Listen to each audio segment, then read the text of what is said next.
This is the Inferno Podcast. It's the official podcast of UAB Athletics. Blazer fans, this is the place every week for an inside look into UAB Athletics. This episode is brought to you by Pearl River Resort. Welcome into the Inferno Podcast. I'm your host, Scott Griffin. It is Season 2, Episode 2 here, and we're going to talk a little soccer, a lot of soccer, actually, on today's show. Today's episode rundown is brought to you by Legacy Credit Union.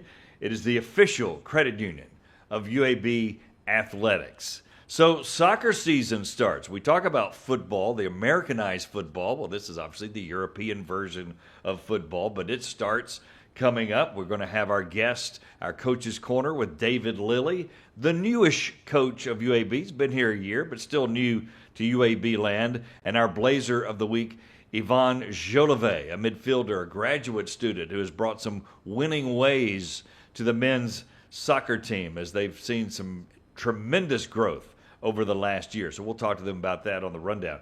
Now, as always, you can follow us on YouTube and social media at all the listings here. Be sure you like and subscribe. You hear that a lot. It really helps out the UAB Athletic Department to like and subscribe and ring the bell for notifications when you do that so you don't miss any podcast on whichever medium that you choose to use. So be sure you do that for us as well. All right, we will take a break. We'll come back and talk a little soccer here on the Inferno Podcast. Stay with us.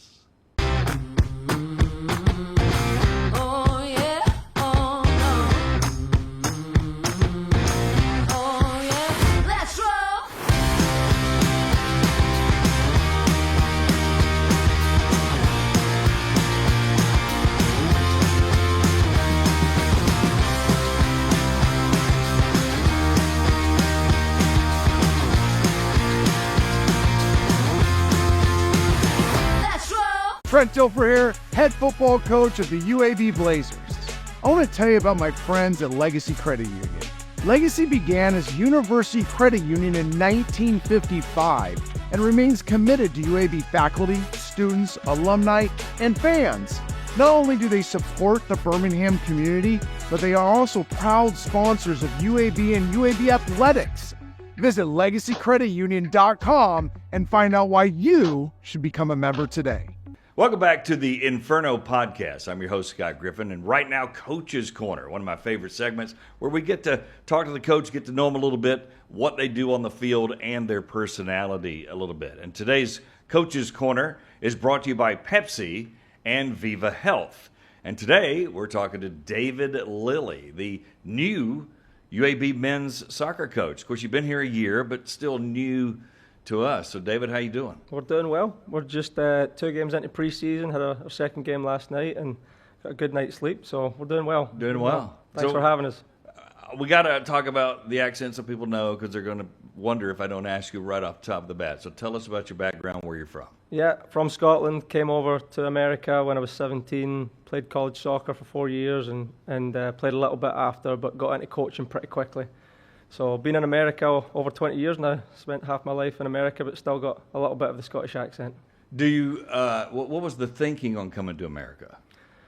You reach a point in your career where you want to continue studying, you want to get a degree, but you also have ambitions of trying to play professionally, and wasn't willing to give up either one of those things. And the US has a really unique opportunity where you can get your degree and you can keep trying to play at the pro level, even if it is 3-4 years later, whatever it is. Yeah. So that was really exciting to me that you got to do that, and you've got your ambition of going to play, but you've also got the backup of having a good degree as well. Yeah, which you did, played for Carolina, and what, 2 or 3 years of professional? Yeah, correct? Slightly less than that. And, yeah, and I went back home for a bit, and then decided it would probably be best to start a coaching career after that pretty early on. Because you didn't want to work, right? No. And what probably wasn't good enough to get where I needed to go soccer-wise either. So at least I was able to realize that at an early age. So you got to love it if you want to be a coach. So tell me that thinking.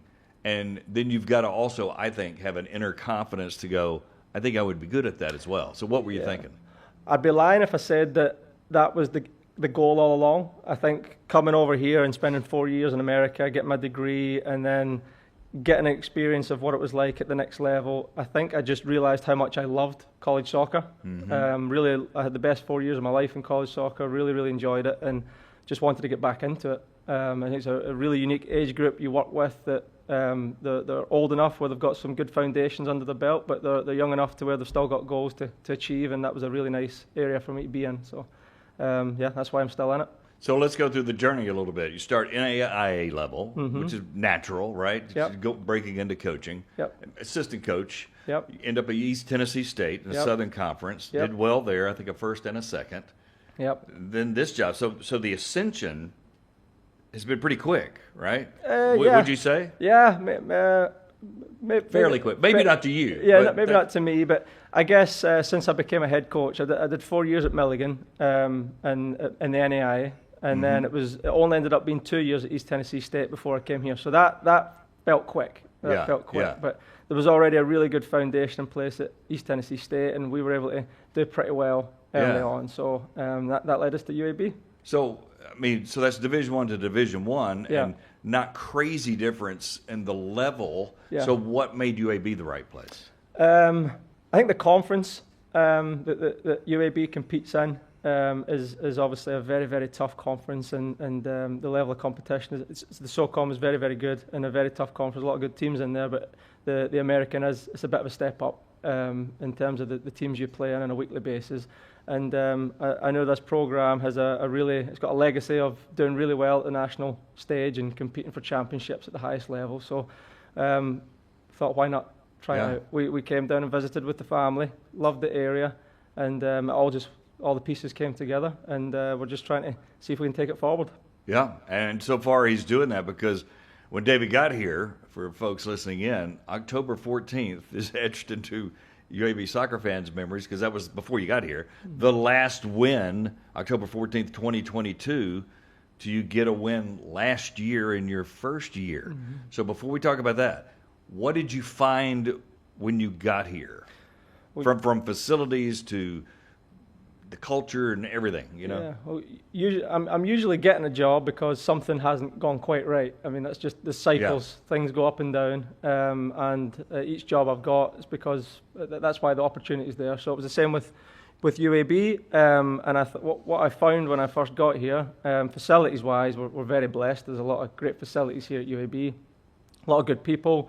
There was a core group of guys that were desperate to succeed, very annoyed at what had happened, and just wanted help, wanted direction, and that's something we've been able to do. Some of the staff that have helped us in previous jobs, we've been able to kind of get some momentum going, and the guys have bought in. The returners that are here this year, they're really bought in. We've got a year under our belt now, just over a year under our belt. They're really bought in, and we've been able to bring in some new guys that want to win as well, and we're just taking it a step at a time, trying to change the culture as best we can. But I think that was probably it. They just needed a little bit of direction, a little bit of help, and steer the culture in the right direction. So it sounds like you didn't just come in and get 12 new guys or 15 new guys. No, you kept some. Of course, you're going to bring some new in, but it wasn't a massive overhaul. No, there's been some turnover. There was some good things. I know it doesn't always seem that way. There was some good things happening, some good work done, and there's some guys that wanted to be successful. So there's no doubt it's not just the newcomers that have helped us. Yeah. It's been a collaborative effort, and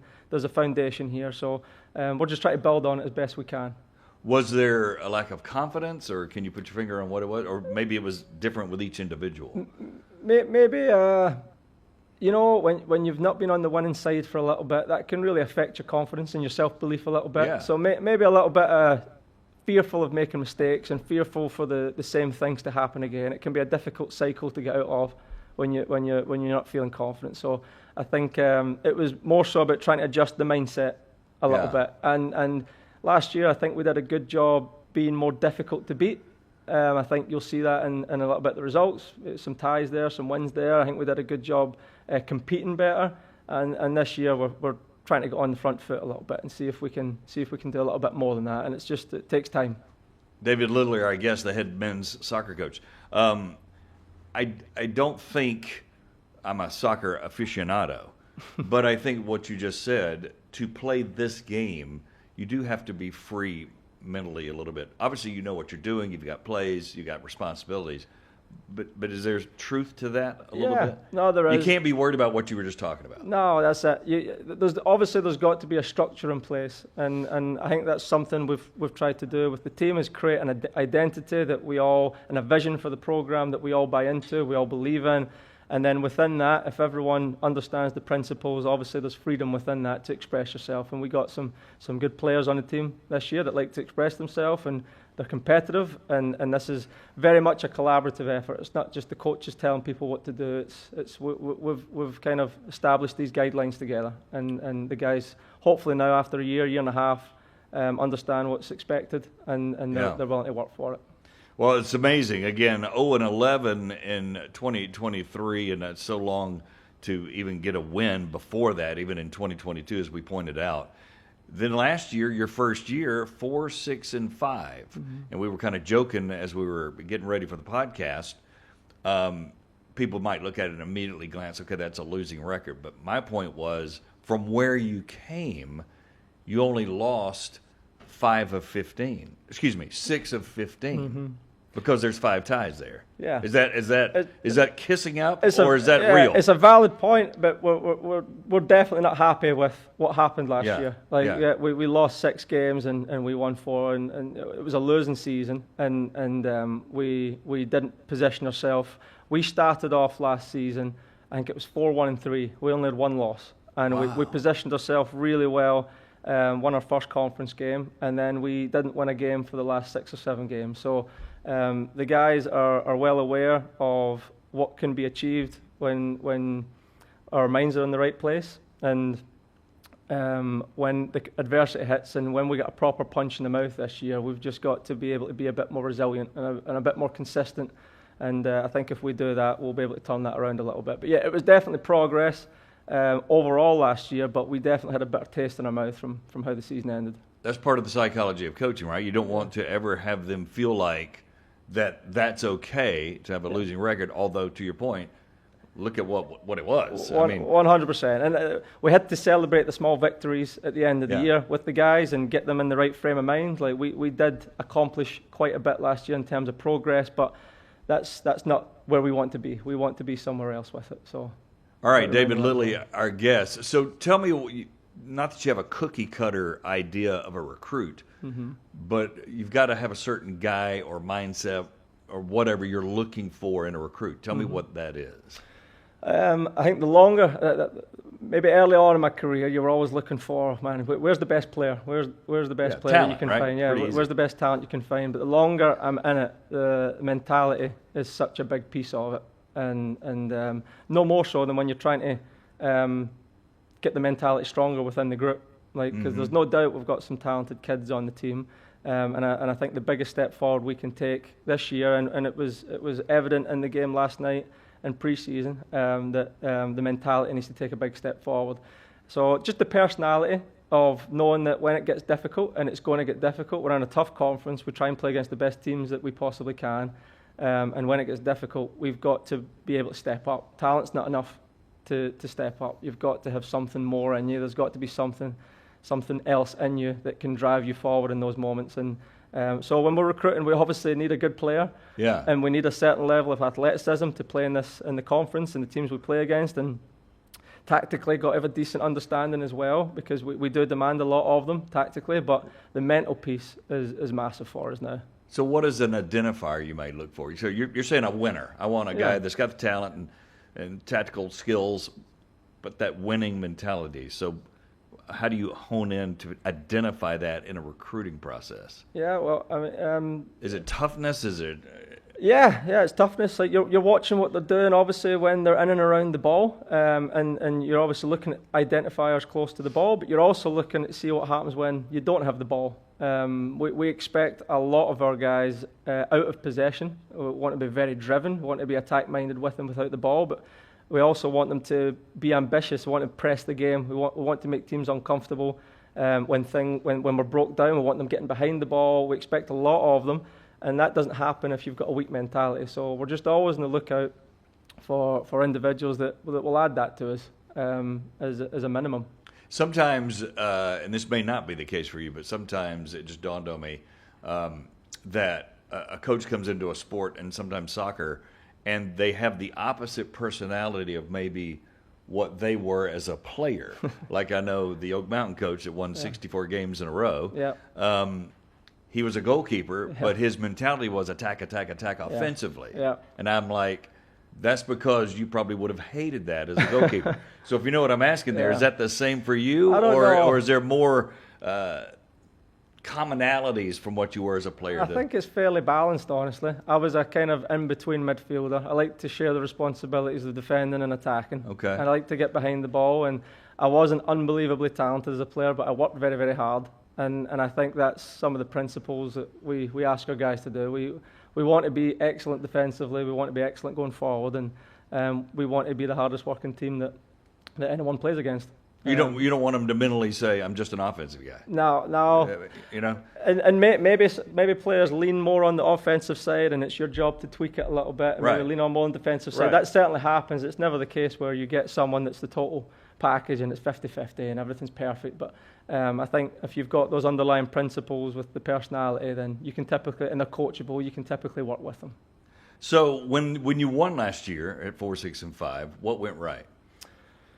If there was a commonality, I know every game's different. But. Well, we started off the season against Chapel Hill, and we lost that game 1-0. And there's some games where you might lose the game, but you feel like you've took a big step forward.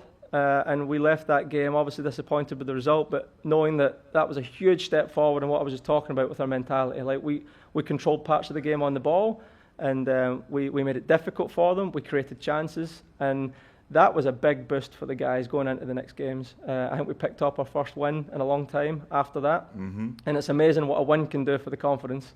So before you know it, the guys are starting to believe again. And we went on a good run of maybe 7 games undefeated.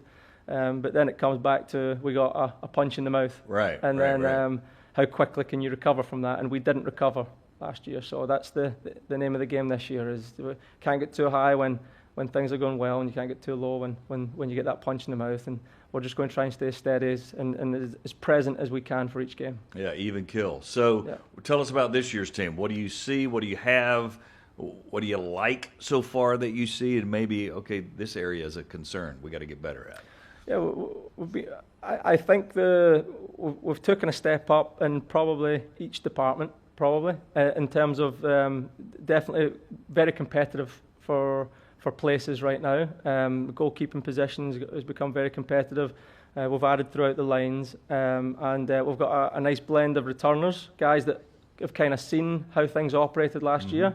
And you're going to speak to Ivan a little bit later, and he's a core piece of that. He's obviously bringing a lot of experience from where he's been, and he's a leader in the group. And then I think we've done a good job. Obviously, it's very early. We're only 6-7 days into pre-season at this point right now. But those guys that have come in, and you're looking to see how quickly they can adapt, and they've adapted fairly well so far. But 2 games in, and I think they're going to add up a few bits of experience and some guys that are young and hungry, but that have added a little bit of energy to the group as well. So that the team right now is looking pretty good, but we're waiting for that punch in the mouth to see how we really do. Yeah, you don't know, right? Yeah, Till adversity hits. Until the first game. Yeah. So Elon is the first game at home, and that's the 21st of September. Then Louisville. Yeah. After that. So tell me about the scheduling of those two. Yeah. I'm sure there was purpose to that. Yeah, 21st of August. That's okay for Elon, and then I think it's the few days, 3-4 days later on that Monday we play Louisville. Yeah. And obviously nice to open up at PNC here in Birmingham, and hoping to get a good atmosphere going for that. But 2 really tough games. I think Elon they're always trying to get in that national tournament and try to win their conference. I think they were in the top 60 RPI, so that we know they're very well coached, and they're going to bring a really good test to us. And obviously Louisville are a good ACC program. So we're just it's a tough schedule. We've got a hard schedule. We also play Clemson and UNC again, and obviously our conference is very tough. So we've tried to position our guys to be tested. And be challenged and be put in difficult circumstances, because they're not going to avoid that when conference season starts. So let's learn all our lessons and let's see if it shakes out for the conference. Finally, have you found I think Birmingham's a pretty good soccer community because there's a lot of transient here with the medical and the financial districts. Yeah. Have you found that? Obviously, you can always use more fans, but tell me what you've found here. No, there's a big soccer community. It's kind of taken me back a little bit since we've been here. Obviously, you get involved in the community. There's some big clubs in the area who have lots of players on their teams, and there's a real thirst for soccer in the area. Obviously, getting involved in the community and doing some projects, and you start to see that there's people excited about the sport. We've got the Birmingham Legion in town. That's it's an unbelievable thing to have right here on your doorstep, and we've got a good relationship with those guys. So the one thing we've definitely noticed since we got here is that there is a real strong soccer community in this area, which is really exciting. Yeah, that was my final question. I lied. You can draw a little, probably 50, 100-mile radius and find great talent here. Yeah, there is, and you'll see that on our squad. Like, we've got some good local guys. Lucas Rezo scored a great goal last night. Mm-hmm. We got Alan Melendez. Yeah, we got Caleb Jowers. We got a lot of guys. I won't be able to remember all the guys from Alabama, but we got a good blend of internationals, and we got some out-of-state kids, and we got a core group of guys from Alabama who I think it's really important that they're involved in the program. They're really passionate about representing the community and representing UAB, and they're desperate to get the program where it should be. And I think that's a really important thing for everyone. Great stuff. David, thanks for hanging out with us today. We wish you great success this year. Thank you very much. Thanks for having us. That's David Lilly on our Coach's Corner, brought to you again by Pepsi and Viva Health. We'll take a break and come back with more right here on the Inferno podcast.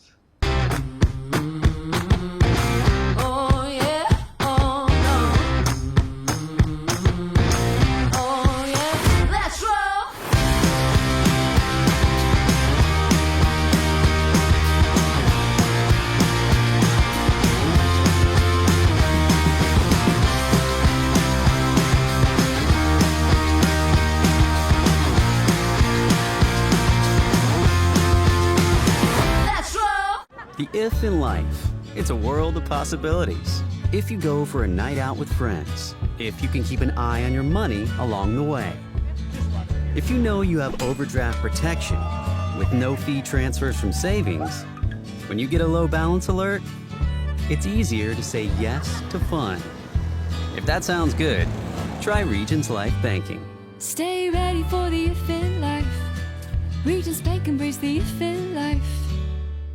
Welcome back to the Inferno podcast. Scott Griffin here. Our Blazer of the Week is the midfielder for the men's soccer team, Yvan Jolivet from France. Yvan, thanks for hanging out with us. Thanks for having me. We appreciate you coming over. Let's go with your background now, because you didn't just stay here and homegrown here, obviously, in Birmingham. You're from France. So let's start with that journey from France, kind of like David, your coach, was talking about. You play, and then you want to come to America to go to college. What's the thinking on that? So I'm from Paris, France. Same as coach. Like, when I was like 17, 18, like, couldn't do both, like study and play. So I just chose to come to America to be able to do both.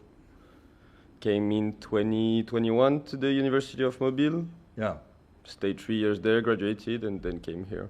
Gotcha. So graduate student here and already have a year under your belt here. We'll get into what you're studying in a moment. But Mobile was NAIA level, but really good soccer. Yeah, we won 3 times the regular seasons, 2 times the tournament of the conference. We went to 2 national finals, 2021, 2022. Yeah. So yeah, that was good. So used to winning. Yeah. So when David reaches out to you, was that part of it? Because yeah, besides talent, this guy's used to winning. Obviously, he coached in NAIA and he played too, so he knew the program. He knew my assistant coach there too, so that was like pretty straightforward. Yeah. So what made you choose UAB? Because to your point, it's more than soccer; it's also curriculum and everything like that. So one of the guys that played last year here, Chris McKenna, Scottish too. He played for Coach Lilly in ETSU. And before that, he played at Mobile too, so he knew him pretty well. So I just when he reached out to me, asked him like how it was and stuff. He said only good things, so I was like, yeah, I'm gonna go there. Okay, and you had other places you were considering, I'm sure, but Yeah. just chose UAB, Yeah. which is strong. But last year, your first year in the program, so kind of talk a little bit about they hadn't won in almost 2 years, year and a half, whatever it was, and you've got to come in. What did you find as a player when you came in, as far as the culture and the locker room and your teammates? So when I came, you come to a losing program, like 0 wins the year before. So I thought like the level wasn't gonna be that good, but when I came, like most of the players are like really good players. I think that was just the confidence and all that. Yeah. After the first win, it went well. We lost like the second game of conference and lost like 6 in a row, which wasn't good. But like the beginning of the season was really good last year. So what went right? Talk about from a player standpoint, the first part of the year. I think we all bought in of like how coach wanted us to play, cohesion in the team, those type of stuff. Yeah, Most of it. yeah. And then you lose, and then maybe you lose another one mid-season, and you go on a losing streak. That can kind of snowball as well, as we say here in America. So what happened there where you couldn't just grab a win? So we won against FAU the first game of conference, and then we went to Memphis where we lost like 2-0, but we felt like we played better than them and still lost the game. The game after that, we lost 3-2 to FIU, and same like 0-0 like 5 minutes before halftime, we conceded 3 in a row, came back in second half 3-2, and then it just went like down and down and down, tougher games. But I didn't feel that we played that bad though during district. It's just the confidence that wasn't there. Yeah, that closeness, right? Of winning or losing. Yeah. Do you feel? Tell me what you feel your responsibility is as team, as an older player, graduate student, and coming from a winning background. Is that part of it, or? So in my old school, that was the opposite. At Mobile, I was like the youngest. Yeah. Of course, I was a freshman and stuff. Yeah. And now I'm kind of trying to help the freshmen, the sophomores, all the guys that comes in, because it's part of my role. I'm like 24 now, so Yeah, pretty you're an old man. yeah, I know. Does David talk to you about that, saying we need that from Yeah, you? Besides your play, we need. But it's not only me though. It can be Alan Melendez too, for example, Matthias Lovegrove, Gustavo Barbosa. We have a lot of seniors this year, way more than last year. Yeah, that's good. So what do you see in off-season workouts? We're very early in practice, obviously, but you got a game coming up, very soon. So what do you see how the team's shaping up right now? So we had a good spring. We went undefeated during the spring, so that was good. Like to have like some cohesion in the group. Yeah. Help with confidence too, and I think like this preseason is more to help build that confidence again and go for the Lilly game to win it. Is your team more talented, do you think, this year than last year? Yes, a bit probably. We had like more than 10 recruits, so yeah. But they've got to mesh in. Yeah. So you've got to work on continuity and. I feel like it's more competitive for each position, as coach said. So we have like 2 goalkeepers that can start, like 4 or 5 players in the midfield, same in the back line, and same up front probably. Yeah. So yeah. So tell me what your thoughts are on the soccer community. I'm sure you get out and you see fans coming. And were you surprised to see Birmingham kind of be pretty good at soccer? I think, that's amazing here. You can you have all the small clubs around, which is like Hoover and stuff. You also have like Legion around. So we go at almost every game of Legion when they play at home. And you get people coming for the games. You sign autographs, which I never did before, for example. I think that's amazing. Yeah, it's kind of cool. Yeah, it's kind of the way it is back home, a little bit, right? Yeah, it is, definitely. Yeah, more of a celebrity a little bit. Your facilities are fantastic. You're probably surprised by that, too. Yeah, that's the best stadium I've ever played in college soccer, I'm talking about. Wow. Yeah. I didn't see better. We went to Louisville last year. I don't think that is better than here. That's good. And that's something that UAB can hang their hat on. This thing, because this is where the Legion, for folks not knowing, also plays a lot of games. They're now a protective stadium, but kind of cool to have a pro team around too. Yeah, that is. Yeah. Talk a little bit about what you're going into. You said business. You weren't sure what facet. So obviously coming over here to play soccer and curriculum, they're equally important to you. Yeah. So I came here mostly for soccer. I would lie if I said like, Yeah. but like, I just wanted to have a degree or something to rely on if I don't go professional after and stuff. So I'm just like, I'm doing business because it's really wide. I can do it multiple stuff after. So yeah, basically, yeah. So where's your thought process on the pro career deal now? But now I'm getting old, so I graduate in December too. So like, probably try to find a job like an OPT to stay here. In Birmingham? Yeah, in Birmingham, I think. Wow, it's grabbed you. Yeah. What grabs you about it? I like the area. I think it's great. There's like everything you can find here. Yeah. All right. So that's pretty cool. So, but we just don't know what discipline yet. I don't want you to make a decision now. You got another year to enjoy, or at least a few months to enjoy your last year. So tell me about the conference. David talked about the American Conference being so fantastic. What do you see as a player?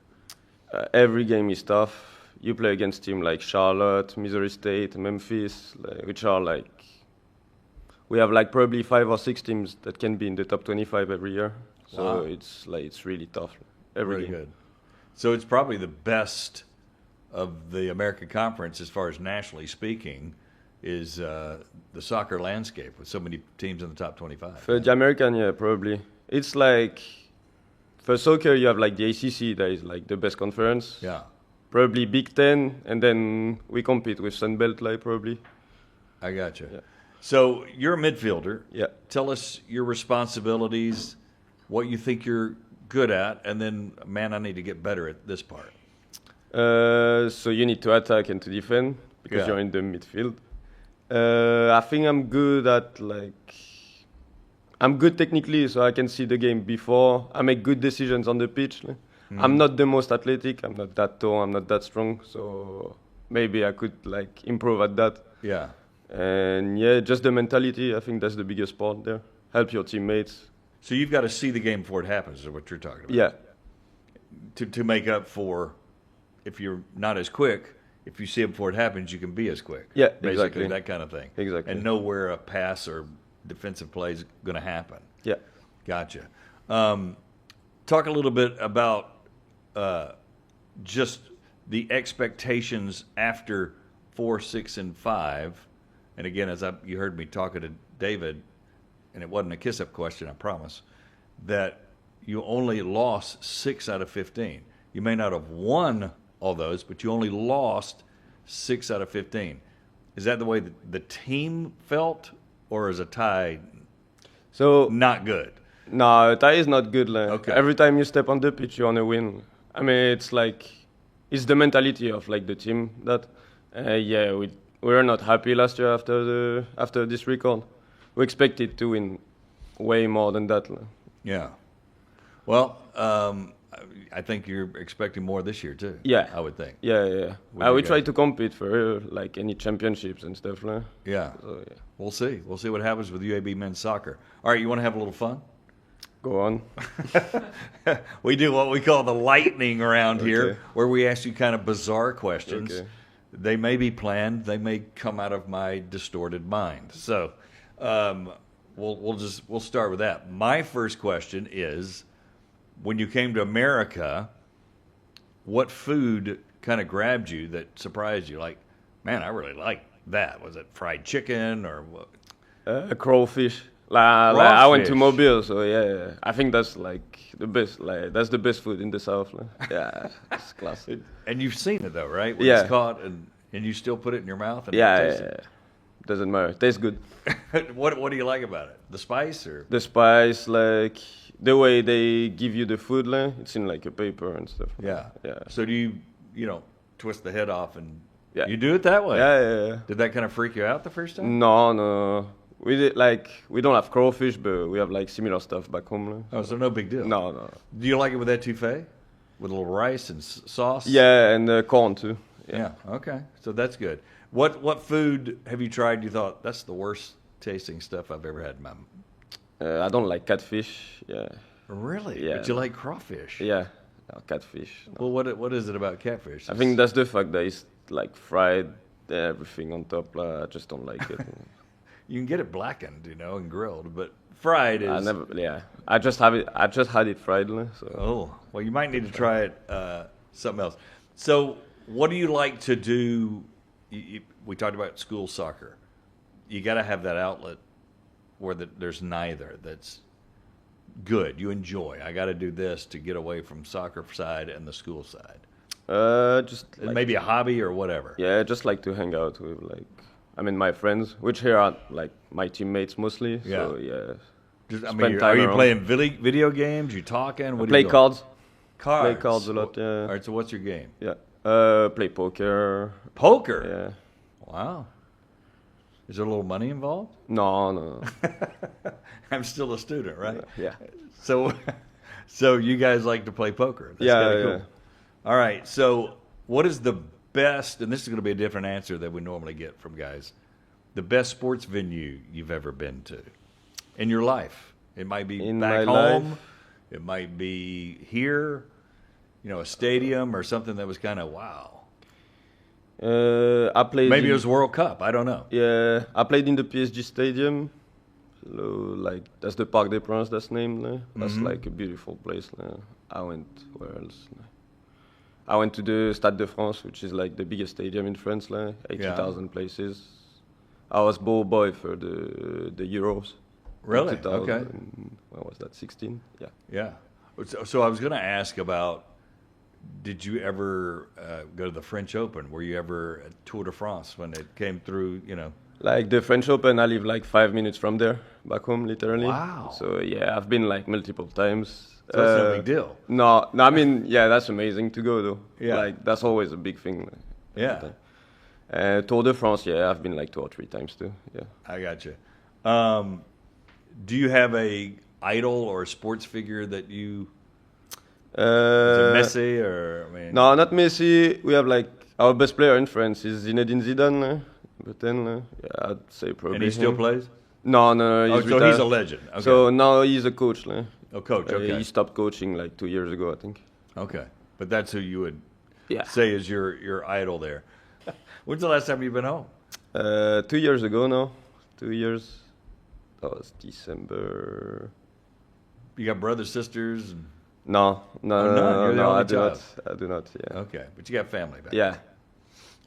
Will they come? This is your last time around. Will they? So I was supposed to graduate in May, so they came like end of April and beginning of May. My parents just to that, but I didn't graduate because I had 1 more semester of eligibility. Yeah. But yeah, that was great to see them though. Will they? Can they make it to a game before you? They made it. I played the summer too in Dothan, Alabama, so they watched the game there. Oh, they came. Yeah. All right, so that's good. That had to be a thrill for you. Yeah, that was fun. Yeah. What did they think of the food? Did Did you tell them what to order? Like they're a bit like picky, so they didn't like the food that much, but They're not used to it. no, exactly. At all. All right, thanks for playing the lightning round with us. We don't have any parting gifts for you, unfortunately, but but we appreciate you hanging out with us. Good luck this year. I think you guys are going to be good. I know the goal got to be just a winning record, right, and do as best as you can in the conference. Exactly, yeah. Yeah, so that's good stuff. Yvon Jolivet, midfielder, and you're just an outstanding guy. So we appreciate it, and we look forward to watching you play. Thank you. All right, Mr. Jolivet there from Francais. We'll come back and have more of the Inferno podcast in a moment. Oh yeah, oh no. Oh yeah, let's roll.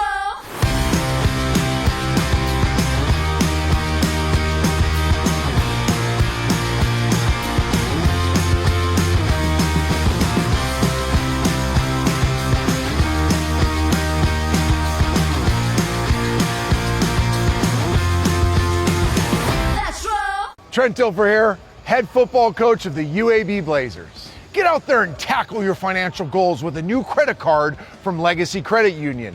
Legacy offers multiple credit cards for whatever your financial objectives are. You can begin earning rewards today with a credit card from Legacy Credit Union. Legacy, the official credit union of UAB.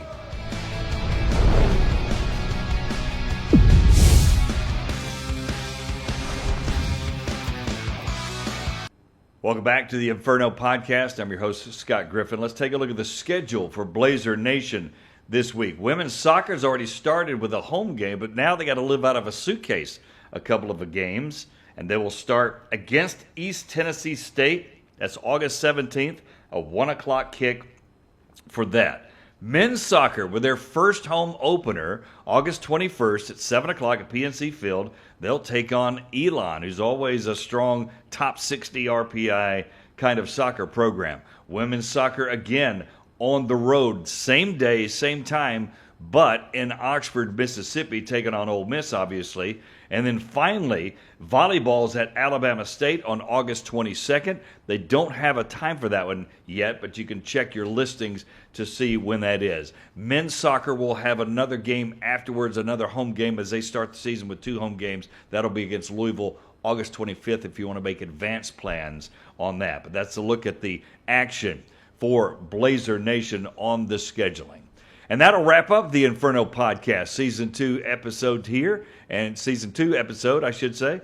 And we appreciate you watching. Be sure you spread the word, like and subscribe, and be sure you get those notifications and that ringing of the bell to make sure you don't miss the Inferno podcast. Thanks for watching, and we'll see you next week.